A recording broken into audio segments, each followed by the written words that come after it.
Hello everyone, today I'm going to show you how to fix Roblox lost connection due to an error code 257 problem.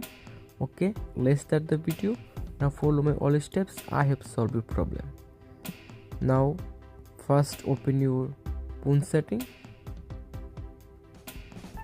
scroll down, tap on apps, search Roblox, tap on Roblox, tap on force stop, tap on OK, tap on storage, tap on clear cache, and tap on clear data. Now tap on delete. Now open your Play Store and update your Roblox app. Now search Roblox,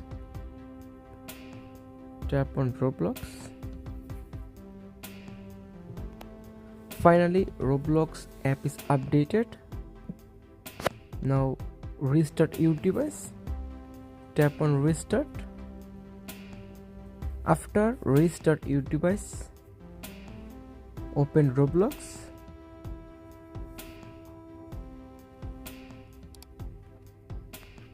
And finally solve the problem. Subscribe if you like the video.